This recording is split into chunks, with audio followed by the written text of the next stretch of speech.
그러면 비즈니스 소프트웨어 실무 3주차 두 번째 동영상 강의를 지금부터 시작하겠습니다. 앞에서 이제 마이크로소프트 윈도우즈가 쭉 발전되어 오는 과정을 설명을 드렸어요. 제일 처음에 도스라고 하는 운영체제로부터 쭉 시작을 했는데, 그게 이제 힌트를 얻어서 스티브 잡스로부터 힌트를 얻어서 윈도우즈를 개발해야겠다라고 해서 윈도우즈 3.1이라고 하는 윈도우 제품 만들었지만 계속 기다렸다 그랬죠. 시장이 성숙될 때까지 기다리다가 비로소 95년에 들어서 윈도우즈 95라는 거를 처음으로 이제 만들어서 시장에 내놓았는데, 마이크로소프트가 이 당시 이제 윈도우즈 95는 기존에 사용되어 왔던 도스라고 하는 옛날 운영체제, 거기서 작동되는 소프트웨어를 버릴 수가 없었어요, 비즈니스적으로. 그러다 보니까 도스 커널을 완전히 버리지 못했고, 그러다 보니까 이 윈도우즈 9X 계열은 전부 다 도스를 먼저 틀고 그 위에서 윈도우를 틀다 보니까 굉장히 불안정한 플랫폼이었다. 그래서 블루 스크린이 굉장히 많이 뜨는, 도스 환경에서 개발된 다양한 어플리케이션을 수행할 수 있어서 호환성은 굉장히 좋았지만 이런 불안정한 플랫폼 때문에 사람들의 원성이 자자했던 그런 형태의 개인용 윈도우즈였다고 한다면, 기업용 서버 환경을 염두에 두고 개발한 윈도우즈 NT 계열, 그리고 이제 그게 이제 개발 후속 모델인 윈도우즈 2000 같은 경우에는 굉장히 안정성이 뛰어났어요. 블루 스크린이 거의 보이지 않는, 하지만 호환성이 떨어져서 실행 가능한 어플리케이션에 제약이 있었다고 했습니다. 그래서 요 두 개를 합쳐야겠다라고 해서 만들어진 게 그 유명한 윈도우즈 XP인데, 윈도우 XP는 윈도우 NT를 기반으로 만들었어요. 그래서 윈도우 NT 계열로 커널을 먼저 설계해서 안정성을 확보하고요.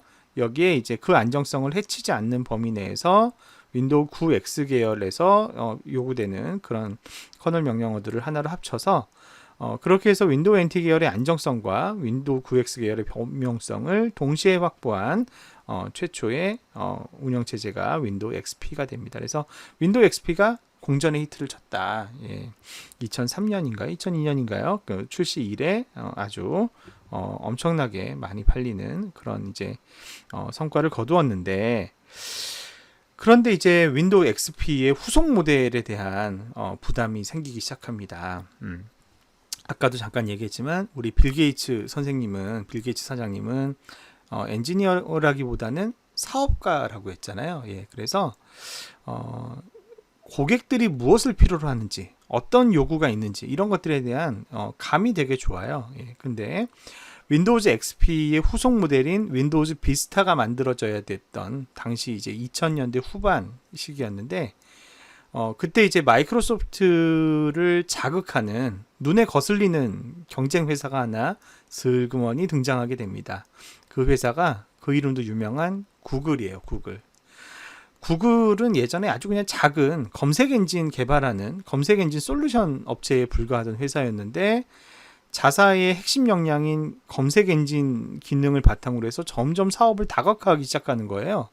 그러면서 과거에는 웹에 있는 콘텐츠들에 대해서만 검색을 제공하더니, 이것이 이제 슬슬 뭐 데스크탑으로도 들어오면서 이제 애플리케이션들을 막 만들면서 다양한 문서들을 이제 빠르게 인덱싱하고 검색할 수 있게 하고, 이런 기능들을 이제 구글이 잘 수행하게 되는 모습을 보면서 이런 생각을 하게 됩니다. 빌 게이츠가 우리 윈도우에서도 그런 기능, 검색 기능, 빠르게 자료를 분류하고 탐색하고 이런 기능들이 탑재되어야 되겠다라는 생각을 하게 돼요. 그래서 당시 윈도우즈 비스타를 개발하고 있던 팀장에게 그런 기능을 지금 당장 추가해라 라고 하면서 중간에 명령을 하달을 합니다. 근데 여러분, 이 윈도우도 일종의 컴퓨터 프로그램일 거 아니에요. 그래서 여러분들 아직 프로그램을 한 번도 만들어 보지 못한 친구들도 많이 있겠습니다만, 이 컴퓨터 프로그램은 우리가 이제 영화나 이런 데서 보면 막 이렇게 라인 바이 라인으로 막 이렇게 명령어들을 탁 치죠. 컴퓨터 프로그래밍 언어로 막 이렇게 라인 바이 라인, 이렇게 라인으로 프로그램을 짭니다. 그러면 이 윈도우즈에 소스 코드가 있지 않겠어요? 원본 코드가 있을 거 아니에요. 한 라인 이렇게 있는 소스 프로그램이 마이크로소프트 어딘가에 있겠죠. 여기서 문제, 한번 맞춰보세요. 윈도우즈 XP를 이렇게 라인 바이 라인 소스 코드를 쫙 출력해서 인쇄를 한다면 몇 라인 정도 될 것 같으세요? 몇 라인? 예, 프로그램 라인 몇 라인이 합쳐지면 윈도우즈 XP가 될까요? 전혀 감이 없죠. 네. 윈도우즈 XP가 3,500만 라인인 걸로 알려져 있어요. 3,500만 라인. 예. 상상이 되나요? 프로그램의 사이즈가 3,500만 라인이라는 게. 네. 여러분 윈도우 쓰다 보면 이런 경험 있지 않아요? 막 쓰다가 오류가 발생해요. 그러면 마이크로소프트에서 메시지 창이 이렇게 띄웁니다. 방금 오류가 발생했는데 이 오류의 수정을 위해서 마이크로소프트에 이것을 보고하시겠습니까? 이렇게 물어봐요. 예 누르죠. 빨리 보고해서 이 오류가 수정됐으면 좋겠다. 예. 근데 그 오류가 수정이 되든가요? 예. 대부분의 경우는 열심히 신고는 하지만 오류는 절대 수정되지 않는, 뭐 반응이 잘 없는 그런 경험들을 아마 여러분들 많이 하셨을 거예요. 왜 윈도우즈의 오류를 잡는 게 어려울까요? 왜 어려워요? 3,500만 라인짜리라서 어려워요. 그나마 윈도우 XP가 3,500만 라인이고요. 윈도우즈 비스타, 뭐 지금 우리가 쓰는 윈도우즈 10은 6천만 라인, 8천만 라인 이상이라는 얘기도 있는 것 같아요. 굉장히 복잡다단합니다. 그렇기 때문에 어디선가 뭐가 충돌이 나서 오류가 발생을 해도 그 방대한 프로그램 안에 어디서 이게 오류가 났는지를 예측을 하고 찾아낸다는 것이 결코 쉬운 일이 아닌 굉장히 복잡성이 크단 말이에요. 제가 이 얘기를 왜 했냐면 윈도우 XP를 만들 때도 그 복잡한 소스 코드를 두 개를 합쳐서 베이스를 해서 만들고 하는 게 얼마나 힘든 일이겠어요. 그럼에도 불구하고 마이크로소프트라는 회사가 워낙 큰 회사고 그리고 그 안에는 전 세계에 내놓으라 할 만한 진짜 천재 프로그래머들이 많았기 때문에 그런 사람들을 잘 오거나이징해서 그 프로젝트 리더가 되게 훌륭한 사람이었다고 해요. 이 XP를 만든 그 프로젝트 리더가 사람들을 잘 조율하고 관리를 했기 때문에 윈도우 XP가 안정적으로 성공한 제품으로 나올 수가 있었는데 윈도우 비스타를 개발을 할 때 XP를 성공으로 이끌었던 사람이니까 당연히 그 사람이 또 리더를 맡았겠죠. 이 사람이 그 6천만 라인 되는 방대한 양의 프로그램을 어렵게 뚜덩뚜덩 하면서 이제 열심히 만들고 있었는데 갑자기 이제 위에서 빌 게이츠가 데스크탑 탐색 기능이 필요하니까 당장 넣어 이렇게 하니까 자기가 계획대로 만들고 있던 프로그램에 문제가 생기기 시작하는 거죠. 오류가 생기기 시작합니다. 그래서 윈도우 비스타가 출시되어야 되는 시점 전후로 갑자기 그 사람이 회사를 관둬요. 그 XP를 성공시켰던 그 핵심 주역이 나 이제 도저히 못 해먹겠다 이러면서 회사를 관둡니다. 그러면서 비스타가 엉망진창으로 나올 거라는 걸 시장이 어느 정도 예상하고 있었는데 실제로 출시되고 나서 보니까 시장의 예상보다 더 엉망진창이었어요. 이게 막 기능도 향상하면서 안정성 맞추고 하다 보니까 뭐가 안 되냐면 윈도우 비스타에서 윈도우 XP에서는 잘 돌아가는 프로그램이 윈도우 비스타에서 갑자기 안 돌아가는 프로그램들이 막 생기기 시작하는 거예요. 범용성 호환성에서 문제가 막 생기기 시작합니다. 근데 이게 이렇게 된 이유는 복잡성 관리에 실패했어요. 아까 얘기했지만 수천만 라인이 되는 소스 코드를 갑자기 새로운 기능이 막 들어오고 이러는 과정에서 그거를 관리를 잘 못했다는 게 전문가들의 일반적인 식견입니다. 그래서 윈도우즈 비스타가 시장에 싸늘한 평가를 받고 사람들이 야 쓰지마 그냥 XP 써 이렇게 된 거죠. 그 윈도우 XP를 사람들이 많이 쓰게 된 결정적인 또 큰 이유 중에 하나가 바로 이 비스타가 엉망진창으로 나왔기 때문이기도 해요. 그렇게 하다가 하지만 이제 마이크로소프트가 가만히 있을 회사가 아니죠. 결국은 이제 비스타가 달성하려고 했던 그 여러 가지 안정화 작업들을 수년에 걸쳐서 완성을 해갑니다. 그렇게 해서 만들어진 소위 얘기하는 속도도 빨라지고 호환성도 좋아진 정상적으로 이제 만들어진 윈도우즈 비스타가 우리가 많이 쓰는 윈도우즈 7이라고 하는 운영체제가 됐어요. 그래서 운영체제 윈도우 7 쓸 때 깜짝 놀래요. 사람들이 비스타 써본 사람들은 뭐가 새로워졌는지를 찾을 수가 없어요. 기능은 똑같은데 근데 뭐가 좋아졌냐? 호환성이 좋아지고 속도가 빨라졌어요. 그런 점에서 윈도우 7이 호평을 받습니다. 근데 이게 좀 징크스인 것 같아요. 잘 만들었다, 못 만들었다, 잘 만들었다. 근데 이제 요 다음 작품이 사실은 또 한 번 망치게 돼요. 윈도우즈 8에는 과감하게 뭘 시도했냐면 모바일 기기와 호환 가능하게 새로운 윈도우 운영체제를 만들기 시작했어요. 그래서 요게 지금 윈도우 10에도 약간 그 흔적이 많이 남아 있는데 그러니까 윈도우 폰 지금은 많이 안 쓰죠. 윈도우 폰, 그 다음에 윈도우즈 기반의 태블릿, 뭐 요새 서피스인가요? 뭐 그런 거 있죠. 태블릿이기도 하면서 노트북도 되는 뭐 그런데 그 다음에 일반 PC에서 공통적으로 다 작동될 수 있게 하는 그런 새로운 윈도우 운영 체제로 윈도우즈 8이라는 걸 만들었는데 요게 이제 또 여러 기기를 아울리려다 보니까 호환성 확보에 실패하게 되고 그리고 인터페이스가 처음 보는 인터페이스가 막 들어오고 하다 보니까 불편한 면이 생겨서 사람들의 외면을 받습니다. 그러다가 이제 다시 또 수년에 걸친 시간을 거쳐서 안정화된 윈도우 8을 내놓게 되는데 그게 지금 우리가 사용하고 있는 속도 빠르고 호환성 좋아진 정상적인 윈도우 8이 윈도우 10입니다. 윈도우 10은 뭐 업데이트도 굉장히 자주 이루어지고 있고요. 꽤 쓸만한 그런 운영 체제인 것 같습니다. 요 다음 윈도우는 어떻게 될까요? 예, 요 다음 윈도우는 역사가 반복된다는 걸 생각해 볼 때 아마도 망작이 되지 않을까 조심스럽게 예상을 해봅니다. 자, 윈도우즈의 활용 팁을 좀 설명해 드리고 싶은데요. 여러분 윈도우 운영체제 쓰다 보면 이런 경험이 있을 거예요. 갑자기 윈도우즈가 막 좀 느려진다든가 아니면은 특히나 컴퓨터를 딱 켰을 때 나는 바로 빨리 쓰고 싶은데 계속 부팅이 오래 걸리는 컴퓨터가 너무 늦게 뜨는 뭐 이런 문제가 생길 수가 있죠. 프로그램을 여기저기 인터넷으로 막 다운받아서 깔고 지우고 뭐 이런 걸 하다 보면 나도 모르는 새에 바이러스 같은 게 들어오거나 뭐 이런 것들이 성능의 저하를 야기할 수가 있습니다. 그래서 일단 이런 경우에는 컴퓨터 바이러스 백신을 최신으로 업데이트를 해보시고 여러분들 뭐 V3 라이트라든가 아니면 알약 같은 무료 바이러스 백신들 많이 사용하시죠? 그런 바이러스 프로그램으로 바이러스 검사를 한번 수행을 해보셔서 일단은 컴퓨터 바이러스에 감염된 건 아닌지 요새 사람도 이제 코로나 바이러스 때문에 고생을 하지만 컴퓨터도 바이러스에 걸리면 그 컴퓨터 바이러스 프로그램이 자가 증식을 해요. 그 과정에서 컴퓨터의 성능을 다운시키고 공간을 잡아먹고 이러기 때문에 그런 이제 바이러스가 혹시 있는지를 먼저 검사해 보시고요. 바이러스는 없는데도 느리다라고 하는 거는 이런 경우가 많아요. 여러분 이상한 웹사이트 들어가 보시고 뭐 뭘 하겠습니까? 그럴 때 하면 안 되는데 누르고 막 이러시면은 나도 모르게 이상한 깔면 안 되는 이상한 프로그램들이 막 깔리고 얘네들이 문제가 처음 시작할 때 막 들어와요. 자동으로 뜨는 그런 어떤 문제가 생길 수 있어요. 이런 잡스러운 프로그램, 잡스러운이라는 표현 썼는데 잡스러운 프로그램들의 초기 실행을 차단하는 동시에 이제 그런 불필요한 프로그램들을 좀 안 틀게 하고 싶은 초기 실행을 차단하고 싶은 그런 수요가 있으시다면 이렇게 하시면 돼요. 자, 여기 나와 있는 시스템 구성 유틸리티라는 걸 틀어야 되는데 그 프로그램 이름이 msconfig예요.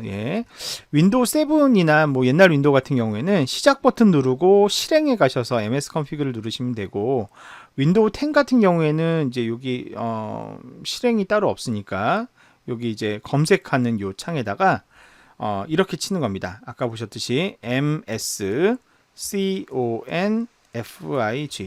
요게 시스템 컨피그레이션이에요. 요거 이제 요 앱 보이죠? 시스템 컨피그레이션 엔터 이렇게 치면 요렇게 뜨게 됩니다. 요렇게. 자, 정상 모드라고 하면 모든 장치나 이런 서비스를 한꺼번에 다 로드를 하는 건데 내 컴퓨터 너무 느린 것 같아. 이건 뭔가 쓸데없는 게 많은 것 같아. 딱 기본적인 것만 로드해서 속도가 빨라지는지 확인하고 싶어. 이러면 진단 모드로 바꿔서 확인하고 재부팅을 하시면 내가 지금 컴퓨터가 느려진 게 이런 쓸데없는 프로그램들이 로딩 돼서 그런 건지 아닌지를 일단 확인해 볼 수가 있어요. 확인을 해봤더니 확실히 그거에 따라서 영향을 받는 것 같다. 쓸데없는 프로그램들을 좀 선택해서 해야 되겠다라고 한다면 선택 모드에 가서 이제 뭐 내가 원하는 서비스나 이런 것들만 따로 골라내셔야 되는 거죠. 그래서 만약에 이제 선택 모드로 들어간다고 하면은 여기 이제 서비스들 이런 것들이 자동으로 실행되는 것들 쭉 이제 보이게 되고요. 그 다음에 시작 프로그램 눌러보시면 이게 이제 윈도우 10 이전의 것들은 여기서 시작 프로그램들을 다 내가 뭐 실행할 건지 말 건지 정할 수도 있고 윈도우 10 같은 경우에는 여기 작업 관리자 열기 이러면 시작할 때 자동으로 뜨는 프로그램들이 이렇게 보여요. 네, 저는 사실은 노트북 구입한 지 얼마 안 됐고 그런 거 자동으로 뜨는 것도 굉장히 싫어해서 웬만한 거 설치 잘 안 하는데 그럼에도 불구하고 이렇게 있습니다. 근데 제가 이렇게 많은 편은 아닐 겁니다. 제 거 이렇게 뜨는 게. 근데 이렇게 게시자라고 하는 거를 쭉 보면 예를 들어서 마이크로소프트 코퍼레이션 이거는 마이크로소프트가 만든 소프트웨어니까 반드시 틀어야 될 가능성이 높겠죠. 위즈베라 이런 거는 이런 거예요. 뭐 그 윈도우가 아니라 인터넷 뱅킹이나 이런 거 쓸 때 사용되는. 그래서 이 게시자가 누구냐가 중요해요. 게시자가 여러분들이 잘 알고 있는 회사들이 이렇게 게시를 한 소프트웨어면 좋은데 가끔 이제 쓰시다 보면 소위 얘기하는 듣보잡 모르는 회사 심지어는 게시자가 아예 없는 경우도 있어요. 없는 경우 나는 분명 이런 프로그램을 깐 기억이 없는데 엉뚱하게 그런 어떤 프로그램이 들어와 있는 것 같다 이러면 그런 프로그램에 대해서 클릭하고 여기 사용 안함 누르면은 그 프로그램은 이제 다음번 부팅할 때는 시작 프로그램에서 사용을 안 하게 만들 수가 있습니다. 그렇게 하면은 부팅의 속도를 조금 더 빠르게 설정할 수가 있다. 예, 그런 거 이제 기억을 하시고 그건 이제 임시 방편으로 여기에 있지만 실행이 안 되게끔 막는 건데 만약에 필요에 따라서 아예 그 프로그램 제거해 버리고 싶다라고 하시면 제어판의 프로그램 제어판은 어떻게 들어갑니까? 예, 마우스 오른쪽 눌러서 예, 여기 보시게 되면 네. 제어판이 윈도우 10에서는 여기 있나 봐요. 설정. 설정. 윈도우 10의 설정. 그리고 여기 앱 이렇게 들어가면 설치되어 있는 앱들이 쫙 나와요. 여기 있는 설치되어 있는 앱 중에 본인 필요 없는 그런 앱들 이건 난 없앴으면 좋겠다.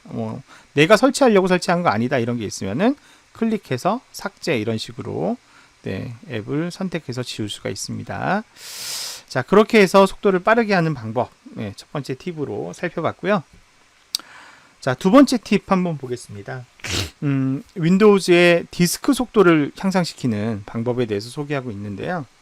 여러분 이제 노트북이나 PC에 하드디스크 많이 설치되어 있을 거예요. 그런데 제가 지난번에 하드디스크의 원리에 대해서 한번 설명을 드렸잖아요. 하드디스크라고 하는 거는 자석 물질이 발려져 있는 그런 동그란 원판에 헤드가 왔다 갔다 하면서 데이터를 읽는 방식으로 진행된다 이렇게 얘기를 했는데 지금 여기 나와 있는 거는 물리적인 위치입니다. 물리적인 위치인데 여러분들이 이 하드디스크에 데이터를 기록했다 지웠다 기록했다 지웠다 기록했다 지웠다 이런 걸 막 반복하다 보면 프로그램들이 어떻게 되냐면 자리를 차지하고 있던 게 중간에 갑자기 삭제되고 다시 또 새로운 게 들어오고 또 뭐 지워지고 막 하다 보면 예를 들면 파란 게 하나의 어플리케이션이고 녹색이 하나의 어플리케이션이고 빨간색이 하나의 어플리케이션인데 이것들이 막 이렇게 뒤죽박죽 섞이게 되는 일이 생길 수 있어요. 기록했다 지웠다 기록했다 지웠다 이런 게 막 반복이 되면 그런 문제가 생길 수가 있는 거죠. 그런 경우에는 만약에 헤드가 쭉 지나가면서 읽는데 파란 프로그램을 읽어야 된다 그러면 여기서 시작해서 쭉 읽고 그 다음에 파란 거 다음 파란 거 어디 갔지? 여기까지 그냥 이동해야 되고 또 쭉 읽고 또 다음 파랑 어디 있지? 그냥 이동하고 또 쭉 읽고 이렇게 읽어야지 파랑을 실행하는데 필요한 모든 데이터를 읽어드릴 수 있죠. 그러면 이렇게 이제 소위 분산되어 있을 경우에는 읽고 쉬고 다시 옮겨서 읽고 또 쉬고 옮기고 다시 읽고 이렇게 중간에 뜸을 들이는 시간이 필요하죠. 그런데 보시면은 사이즈는 똑같아요. 차지하는 사이즈는 똑같은데 파란 애들은 파란 애들끼리 녹색은 녹색끼리 빨간 건 빨간 것끼리 이렇게 사전에 미리 정렬을 해두면 어떻게 됩니까? 파란 거 이제 읽을까? 쭉 읽고 끝. 그죠? 그러면 A 디스크의 속도가 빠르겠습니까? B 디스크의 속도가 빠르겠습니까? 당연히 B 디스크의 속도가 훨씬 빠르겠죠. 그래서 하드디스크를 막 쓰다 보면 나도 모르게 내 하드디스크의 구조가 A 디스크 같은 형태가 되는데 가끔씩 주기적으로 디스크 조각 모음이라는 걸 해주시게 되면 A 디스크 같은 형태의 디스크 상태를 B 디스크 같은 형태로 바꿔주는 그런 기능이 수행되게 되는 거예요. 자, 그러면 그런 역할을 해주는 디스크 조각 모음은 어디 있냐? 윈도우즈 관리 도구 안에 있어요. 자, 윈도우즈 10 기준입니다. 윈도우즈 10 기준으로 이렇게 내려보시게 되면 화면을 쭉 내려보다 보면 여기 윈도우즈의 관리 도구라는 게 있고요. 윈도우즈 관리 도구에서 또 쭉 내려가다 보면 여기 디스크 조각 모음 최적화라고 하는 툴이 있습니다. SSD의 경우는 또 이제 뭐 최적화를 시켜준다고 하는데요. 예, 요거 이제 분석을 누르게 되면 조각난 정도를 분석을 해주고요. 저는 이제 뭐 평소에 관리를 잘하기 때문에 0% 조각남 이렇게 나와 있는데 요 값이 크다고 하면 요거 이제 최적화를 시켜주시게 되면 아까 보신 것처럼 A 같은 하드디스크를 B 같은 모양으로 이렇게 바꿀 수가 있습니다. 윈도우 안에 탑재된 거 쓰셔도 되는데 윈도우 안에 탑재된 거 쓰시면 단점은 시간이 되게 많이 걸려요. 예, 왜냐하면 기술적으로 뭔가 조금 부족함이 있는 것 같은데 예를 들면 이런 업무를 효과적으로 잘 수행할 수 있는 전문화된 도구도 있어요. 그래서 뭐 하드디스크의 경우에 이런 디스크 조각 모음을 빠르게 수행시켜주고 SSD 같은 경우에는 수명을 연장시켜주는 그런 뭐 퍼펙트 디스크 프로 같은 그런 툴이 있는데 여기 링크가 있습니다. 하시면 근데 이거는 이제 상용 프로그램이라 돈을 내고 쓰셔야 되고 처음에 시험판을 써볼 수 있는 그런 기능들을 제공하고 있습니다. 뭐 굳이 돈을 내고 살 필요까지는 없을 것 같고요. 윈도우에 탑재되어 있는 거 이거 주기적으로 쓰시면 좋겠다 이렇게 말씀을 드리겠습니다. 자, 그 다음에 세 번째, 이거 되게 단순한 기능인데 은근히 모르는 친구들이 있는 것 같아서 제가 소개하려고 합니다. 윈도우즈에 에어로라는 기능이 있어요. 에어로에는 크게 에어로 스냅, 에어로 쉐이크 이런 기능이 있는데 자, 이건 예를 들어서 좀 보여드리는 게 좋겠습니다. 자, 먼저 에어로 스냅인데요. 우리가 예를 들어서 창을 여러 개를 띄워요. 예를 들면 창을 이렇게 뭐 여러 개 띄우다 보면은 이런 경우가 생길 수가 있습니다. 창은 한정되어 있잖아요, 공간이. 그런데 내가 왼쪽에는 뭐 그 크롬을 띄우고 싶고 오른쪽에는 파워포인트를 띄우고 싶고 이럴 때가 있죠. 이럴 때 예를 들면 이렇게 하는 겁니다. 화면을 절반 딱 나눠서 절반은 파워포인트가 차지하고 절반은 크롬이 차지하게 하고 싶어요. 그럴 때 에어로 쉐이크는 어떻게 하는 거냐면 얘를 잘 보세요. 저는 이거 머리끄댕이라고 부르는데 이 창 위에 이 머리끄댕이를 이렇게 잡아서 왼쪽으로 스냅을 이용해서 휙 던지는 겁니다. 보셨어요? 휙? 예. 근데 이게 이제 뭐 휙 던지는 게 어렵다 그러면은 그냥 머리끄댕이를 잡고 쭉 가서 화면 좌측에다가 이렇게 박아봐요. 그러면 이렇게 왼쪽에 이렇게 딱 사이즈의 모양이 잡히죠. 이 상태에서 마우스를 탁 놓으면 이렇게 자동으로 딱 절반만 차지하게 돼요. 그리고 이제 나머지 절반에 요거를 틀어라. 요걸 틀어라. 이렇게 하면 나머지 절반을 이렇게 차지하게 되죠. 이거를 이렇게 마우스로도 할 수 있지만 여기 나와 있는 것처럼 키보드로도 할 수 있어요. 윈도우 버튼을 누른 채로 예를 들어서 제가 이거를 뭐 왼쪽 버튼 누른다. 그러면 이렇게 가운데 왔다가 또 왼쪽 버튼 가면 왼쪽. 또 오른쪽 버튼 누르면 가운데로 왔다가 또 오른쪽 버튼 누르면 이렇게. 만약에 위로 가고 싶다. 절반만 보이게 하고 싶다는 위 버튼. 아래로 가고 싶게 한다. 그러면 아래 버튼 이런 식으로 이렇게 창을 눌러서 창 버튼 플러스 화살표 이걸로도 조정이 가능해요. 자, 이거 이렇게 뭐 마우스로 이렇게 조준해서 이렇게 창의 위치를 차지하게 하는 구석으로 놓거나 이렇게 구석으로 놓거나 왼쪽으로 놓거나 이렇게 해서 이제 할 수도 있겠고 윈도우 버튼 눌러서 이렇게 할 수도 있겠고 이런 방법이 있고요. 자, 그 다음에 지금 막 창이 여러 개가 떠 있는데 예를 들면 엑셀도 한번 띄워볼까요? 창이 이렇게 여러 개가 떠 있는데 이거 뭐 창이 너무 여러 개여서 지저분해. 나는 요 엑셀 빼고 나머지는 다 아래로 내리고 싶어요. 창을. 그럴 때는 자, 머리끄댕이가 중요한데 이 머리끄댕이를 잡고 잘 보세요. 요거 에어로 쉐이크라고 그래요. 어떻게 하냐면 두 번, 세 번 드래그로 이렇게 두 번, 세 번 흔들어줘요. 이렇게요. 보셨어요? 싹 흔드니까 어떻게 됩니까? 나머지 창들이 싹 내려가죠? 다시 한번 흔들어 볼게요. 슉슉. 이렇게 하면 다시 올라와요. 자, 요게 방금 보셨던 게 에어로 쉐이크라고 하는 기능이에요. 특정 창의 제목 표시줄을 이렇게 잡은 상태에서 클릭한 상태에서 마우스를 잡고 이렇게 흔들면은 쭉 내려갔다가 최소화됐다가 다시 또 쭉 흔들면 다시 원래대로 돌아와요. 이런 기능들 기억해 두시면 굉장히 편리하다. 자, 그리고 이런 경우가 있습니다. 자, 내가 이 창을 가지고 막 참조를 하는데 엑셀 창이 하나 더 있었으면 좋겠어요. 그래서 엑셀 창 한쪽은 왼쪽에다가 이렇게 놓고 다른 엑셀 창 하나는 오른쪽에다 껴서 왼쪽 거 참조해서 오른쪽에서 작업하고 싶어요. 그러려면 얼른 엑셀을 하나 더 틀어야 되잖아요. 예, 이럴 때 굉장히 편리한 기능 중에 하나가 Shift 버튼을 누른 채로 이 프로그램 아이콘을 눌러주는 거예요. 자, 보세요. 제가 Shift 버튼을 누르고 있어요. Shift 버튼 누른 채로 요 아이콘, 요 엑셀 아이콘을 조준해서 한번 왼쪽 버튼을 딱 눌러주면 어떻게 되냐? 예, 어떻게 되냐? 엑셀이 새로운 프로세스로 하나가 또 뜨게 되는 거예요. 그래서 한쪽 엑셀은 왼쪽에다가 박고 다른 쪽 엑셀은 오른쪽에다 박아서 요거 보면서 왼쪽 거 이제 왼쪽 참조에서 오른쪽에 데이터 넣는 이런 것들이 이제 편하게 작업이 가능해요. 그래서 요런 네 번째 팁도 있다. 이것도 같이 기억을 해두시면 여러분들 윈도우 활용하시는데 큰 도움이 될 것 같습니다. 자, 윈도우즈를 새로 설치하거나 뭐 아니면 재설치하거나 하는 방법 알려드리도록 하겠습니다. 일단은 윈도우를 구해야 돼요. 예, 요새는 윈도우의 용량이 커져서 윈도우가 CD에는 안 들어가고 윈도우 DVD에 보통 들어가죠. 우리 학교에 자산 마크가 붙어 있는 PC의 경우는 정보통신처로부터 윈도우 DVD를 받을 수가 있어요. 그래서 학교가 라이센스 받은 윈도우즈를 새로 설치할 수가 있습니다. 근데 안타깝게도 여러분들이 갖고 있는 개인용 PC에는 그 윈도우 설치가 안 될 거예요.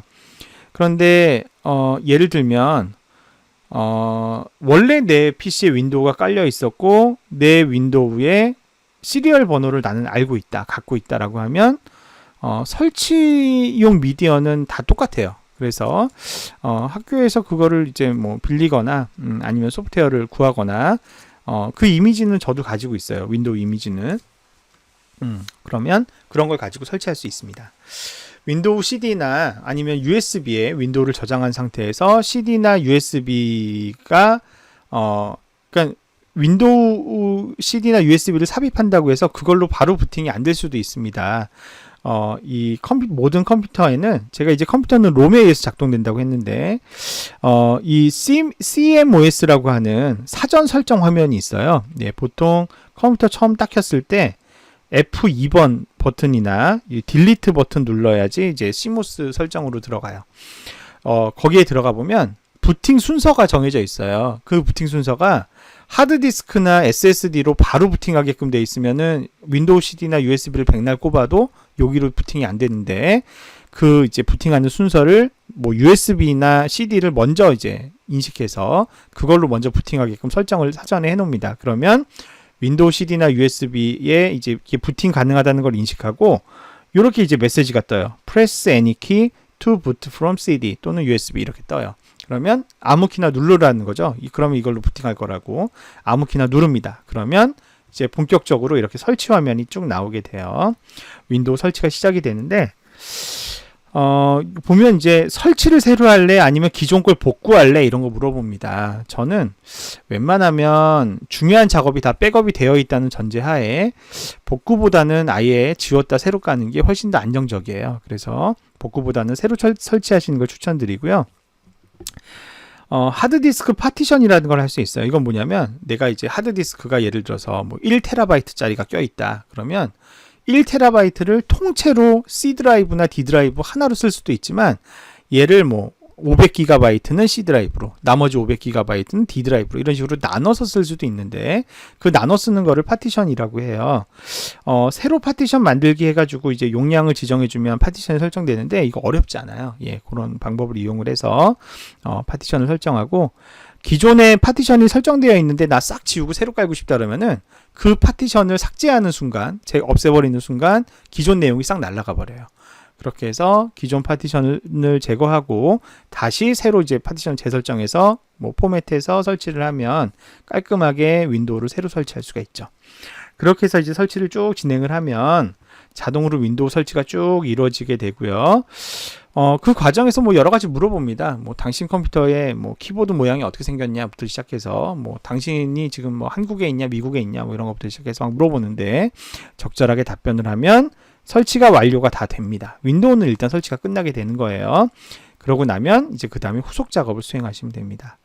이 윈도우즈 설치 재설치는 제가 지금 뭐 슬라이드로 간단하게 설명을 드리고 있는데 사실은 유튜브에 가셔서 윈도우 10 설치, 뭐 재설치 이렇게 검색하시면 굉장히 그 꼼꼼하게 잘 설명해주는, 친절하게 설명해주는 유튜브 영상들이 많이 있습니다. 그런 거 참조하시면 훨씬 더 이해하기 쉽게 설치를 해보실 수가 있고요. 윈도우를 설치를 다 했다고 해서 그 윈도우가 바로 사용 가능한 상태가 되지는 않아요. 왜냐하면 옛날 PC면은 이런 일이 잘 안 생기는데, 여러분들이 쓰는 PC가 최신 PC다 그러면 가끔 운이 나쁘면 여러분들 컴퓨터에 있는 하드웨어 부품을 내가 설치한 윈도우가 인식을 못할 수가 있어요. 예. 그럴 경우에는 소위 그 드라이버라고 하는 하드웨어를 인식하게 해주는 그런 특정 소프트웨어를 별도로 설치하셔야 돼요. 이게 이제 설치가 잘 됐는지 안 됐는지를 확인을 하려면 장치 관리자라고 하는 거를 불러서 확인을 해야 되는데, 요건 이제 윈도우 7에서 확인하는 그런 이제 방식이겠고요. 윈도우 10 같은 경우에는 여기 이제 시작 버튼 눌렀을 때 마우스 오른쪽 버튼 눌러보면 여기 여러 이제 기능들이 나오는데, 여기 장치 관리자라고 있어요. 이 장치 관리자라고 하는 거를 실행 이렇게 하면 이 윈도우 10인 경우입니다. 이렇게 쫙 있고, 저 같은 경우는 사실은 지금 뭐 물음표라든가 뭐 느낌표라든가 이렇게 에러 나는 장치는 하나도 없는데, 인식이 안 되는 장치가 있으면 이렇게 물음표가 뜨거나 뭐 이렇게 빨간색 느낌표가 있거나 이런 식으로 에러를 보여줘요. 이런 경우에는 드라이버가 제대로 설치가 안 됐다는 거예요. 그럼 드라이버는 어떻게 설치하느냐? 인터넷에 가면 그 하드웨어 제조 회사의 제품이 이렇게 드라이버가 제공이 되니까 그걸 다운받아 설치하셔도 되고, 혹시 컴퓨터 처음 살 때 그 제품 CD를 잘 보시면 그 CD 안에 들어가 있는 경우들이 많이 있어요.